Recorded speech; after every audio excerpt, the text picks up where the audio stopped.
This one is not a funny case. Very serious matter here. Proud that I represented the employee in this situation, and pleased that we got a very, very good result for the employee. Let me tell you a little bit more about it after I get the PowerPoint up and running. And this one really is about sexual harassment and the responses that you have with respect to these particular matters. What do you do when you're notified? What do you do, first of all, if you're the employee and you are the victim of a sexual harassment or other type action like that? What do you do? How do you respond? What do you do if you're the employer and you're notified of this? These are the kind of things that we want to talk about with this case. The case that I had involved a lady, nice lady, grandmother, had a small grandchild, and she was working not really because she needed to work for herself, but she wanted to work so that she could provide for her daughter and her grandchild, buy the grandchild extra things, toys, and take care of sending them on vacations and trips and different things. Just genuinely a good-hearted person, young grandmother, but a grandmother for that. Unfortunately, she worked for a fast food restaurant in which the manager there was a creep, and that's putting it mildly. The manager there had found her enticing, and he would pat her on her buttocks when she passed by, or try to grope her breasts. They had a supply shed that was outside the main restaurant facility, and he would send her out there to get something, and he would follow her follow her back out to the restaurant shed and close the door, and there he would try to kiss her, or he would kiss her and try to grope her, and she'd get out each and every time that happened. Didn't stop there either. He would call her at home. I still remember what she told me. She told me that he would call, and this lady was married, had a husband, and while her husband was home, she'd pick up the phone, and it'd be a manager on the phone, and he'd say, "Honey," he said, "why don't you come meet me at the motel?" And he had a specific motel in mind, and he said, "I'll meet you there with a bottle of Southern Comfort, and we'll put candles around the bathtub, and we'll just have us a good old time." Um, didn't interest her. So, gentlemen, men, probably not the best pickup line for women in general, particularly ones that are married and have no interest in you. Also, in any event, this continued, and it just, I don't know that I'd say it got progressively worse. It stayed kind of the same until one day the manager uh, told her to come with him, and they were going to go on a mystery shop. Now, the mystery shop was not part of her job duties. It wasn't part of her job description. It wasn't part of his job description. It was, in fact, just a ruse to get her out and alone. They did, however, go to another one of these fast food restaurants and go through the drive-through.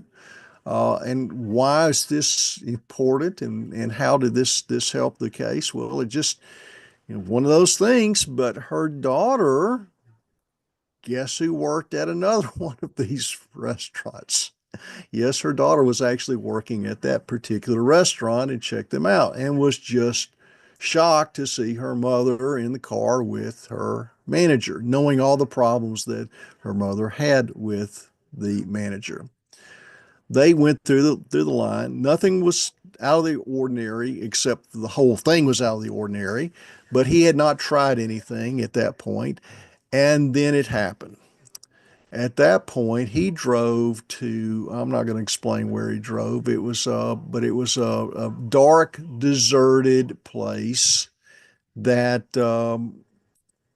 allowed him to park the car and I say attempted to rape her.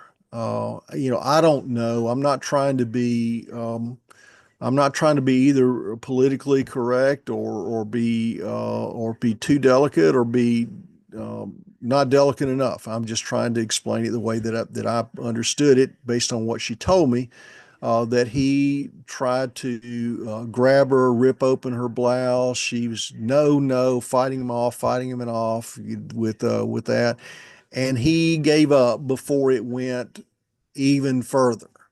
I think she ended up with a ripped blouse and just obviously shaken up like you wouldn't believe with everything that happened. But again, it did not go farther than that. So I don't know what to call it exactly. It was bad, but it was bad.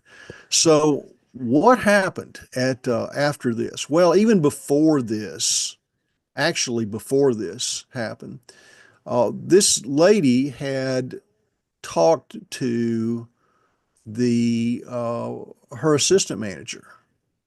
Now the harasser, the violator, was actually her manager.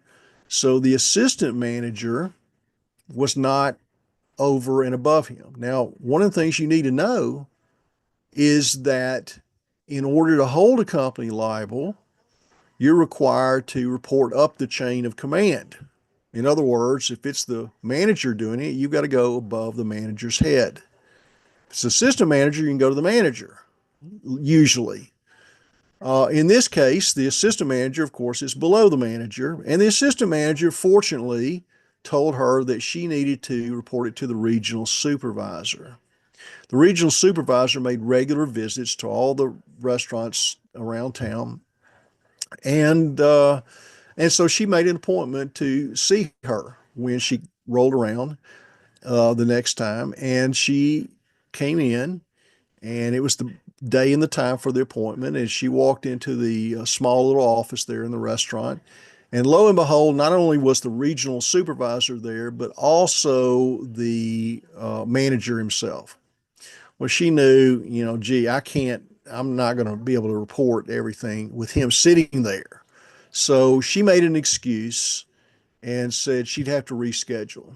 Of course, when she's telling me this story, I'm thinking to myself, I'm thinking as a lawyer, this is a bunch of terrible things have happened, and I'm trying my best to figure out. I'm thinking that's probably it, and she made an attempt, and so I'm thinking, is there some exception in the law? I can constructive notice to the company or something that I can do. Frustration of purpose, all these kind of legal esoteric kind of arguments. I'm thinking in my head. You don't have to worry about those esoteric arguments, but I'm thinking in my head, is there something there that I can come up with? But I didn't have to. And the reason was she said that she did make another appointment with the regional supervisor, and she made it for a day when she knew the manager was going to be out. I don't know exactly what the reason was, but she knew there was no way he was coming back into the restaurant that particular day. So what she did is she went in that particular day, and the regional supervisor was there, and she went in, sat down, started talking to her, and she explained what happened. And she was explaining everything that happened. This was before the incident with I've called an attempted rape just for lack of a better word to do. And maybe that's the right word. I don't know. Again, I'm not trying to be, PC or not PC. I'm just trying to explain the way that I know. So, all this happened before then. And she told her what he had been doing and grabbing her buttocks and groping her breasts and kissing her and calling her at home and all this kind of stuff. These awful, terrible things, all of which were unwelcome sexual conduct. And the regional supervisor looked at her and she said, "Honey, I knew when she told me this, when she started with that, she said, "Honey, I knew it was going to be good." She said, "Honey, I was sexually harassed once and loved the hell out of it." And that's it. That's the entire action the company did. And after that, she went to work. The manager took her on the mystery shop and attempted to have sexual relations with her in a form that was very, very violent and very, very scary. We filed the charge of discrimination, got a right to sue letter, filed the lawsuit. We resolved this for a very large sum for our client who could rest easy and take care of that grandchild of hers. Very, very happy. There's some days when it makes me very happy to be a lawyer. The day when we resolved that was one of those days. Um, Knowing what your rights are is only part of what you need. You also need to know how to enforce those rights. And she, fortunately, was guided correctly up the chain of command to know how to do that. What about the company? How should they have responded? Well, if they didn't know, if they had not been told, then they didn't really have any exposure. But they were told. So what should they have done? I always tell my clients when I represent the companies, I'm a plaintiff and defense lawyer in situations like that. And I always tell them the same thing. Look, we're in Alabama, we're in an at-will employment state. You can hire, fire an employee for good reason, bad reason, no reason. Fire them. But wait a minute, what if the allegations aren't true? You're not liable. You can fire them for a bad reason. Hey, somebody said something bad about you. You fire them. You're not liable. But where you are liable is if you don't take action and then something bad happens. And that's what happened here. They failed to take any action because of, honey, I was sexually harassed once and loved the hell out of it. She also explained exactly how she was sexually harassed. I left that part out, but it was pretty bad with that. Okay, know those things as well, and I'll see you on the next video.